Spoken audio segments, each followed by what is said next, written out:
Middle east में संकट और बढ़ता जा रहा है। एक तरफ इजराइल हमास का युद्ध और ऊपर से उसमें लेबनान का हिजबुल्लाह कूद पड़ा है। वहीं इन दोनों फ्रंट का मास्टरमाइंड ईरान अब अमेरिका के लिए एक बड़ी परेशानी बन गया है। दरअसल पिछले दिनों ऐसी खबरें आई थी कि ईरान अपने यूरेनियम एनरिचमेंट प्रोग्राम को आगे बढ़ा रहा है, जिससे वो परमाणु हथियार बना सके। लेकिन अब इस खबर पर पक्की मोहर लग चुकी है।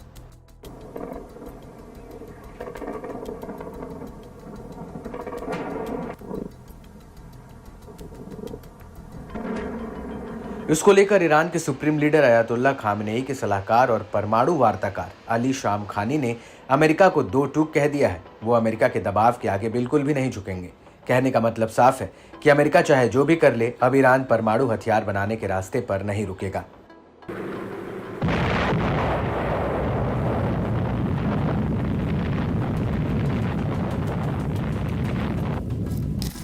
दरअसल शमखानी ने अपने बयान में ये तो साफ नहीं कहा कि वो अपना यूरेनियम एनरिचमेंट परमाणु हथियार बनाने के लिए नहीं बढ़ा रहे, लेकिन ये जरूर बता दिया कि ईरान का परमाणु कार्यक्रम राष्ट्र और विकास की रणनीति पर रहेगा।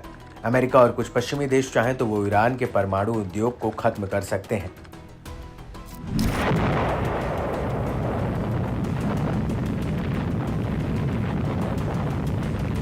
आपको बता दें कि अमेरिका ने ईरान को खुली चेतावनी दी है कि अगर ईरान अपने यूरेनियम एनरिचमेंट को बढ़ाना जारी रखता है तो वो उस पर जवाबी कार्रवाई करेगा। वो अमेरिका से पहले संयुक्त राष्ट्र की परमाणु वॉचडॉग संस्था इंटरनेशनल एटॉमिक एनर्जी एजेंसी यानी IAEA ने अपनी रिपोर्ट में कहा था कि ईरान अपने यूरेनियम एनरिचमेंट को 60% तक बढ़ा चुका है और उसे परमाणु हथियार बनाने के लिए इसमें बस थोड़ा सा और इजाफा करना है। IAEA ने अपनी रिपोर्ट में यह भी कहा कि ईरान तेजी से और ज्यादा यूरेनियम एनरिचमेंट वाली सेंट्रीफ्यूजन मशीनों को फोर्डो परमाणु अड्डे पर लगा रहा है और उसने नटैंस परमाणु अड्डे पर यूरेनियम एनरिचमेंट का अतिरिक्त काम शुरू कर दिया है।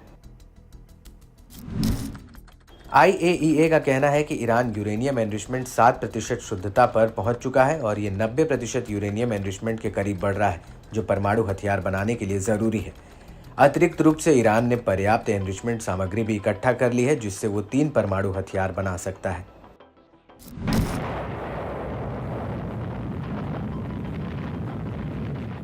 वहीं दूसरी तरफ ईरान के परमाणु कार्यक्रम को रोकने के लिए ब्रिटेन, जर्मनी और फ्रांस ने एक प्रस्ताव पेश किया था, जिसका उद्देश्य ईरान के ऊपर कूटनीतिक दबाव बनाना था। इस प्रस्ताव को संयुक्त राष्ट्र सुरक्षा परिषद में भेजने का विकल्प रखा गया था, लेकिन चीन और रूस ने इसके खिलाफ मतदान किया। ये तीनों ही देश चाहते थे कि ईरान IAEA के निरीक्षक दल को अपने परमाणु केंद्र में निरीक्षण करने की अनुमति दे और IAEA के साथ सहयोग करे, और अमेरिका ने भी इन शर्तों को लागू करने पर जोर दिया था, क्योंकि फिलहाल ईरान ने अपने परमाणु ठिकानों पर IAEA के जांच दल के जाने पर रोक लगाया है। जब पिछली बार IAEA ने ईरान पर इस तरह का दबाव डाला था तो उसने अपने परमाणु ठिकानों से निगरानी वाले कैमरे और अन्य उपकरण हटा दिए थे। इसके अलावा ईरान ने अपने यूरेनियम एनरिचमेंट गतिविधियों को बढ़ा दिया था और अब अमेरिका भी ईरान के परमाणु कार्यक्रम से उठने वाले संकट पर चिंता जता रहा है। इसको लेकर अमेरिका के स्टेट डिपार्टमेंट के प्रवक्ता मैथ्यू मिलर का भी कहना है।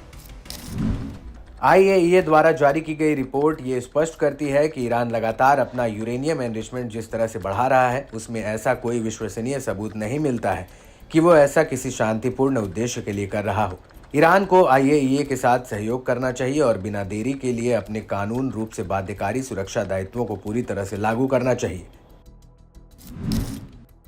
दरअसल IAEA ईरान से उठ रहे इस खतरे को भली भांति भांप रहा है और कह रहा है कि ईरान इकलौता गैर परमाणु देश है जिसका यूरेनियम एनरिचमेंट सबसे ज्यादा 60% तक पहुंच चुका है, जो परमाणु हथियार बनाने के लिए बिल्कुल थोड़ा सा कम है। ईरान ने यूरेनियम एनरिचमेंट का भंडार जमा करता रहता है, जो बेहद चिंता की बात है।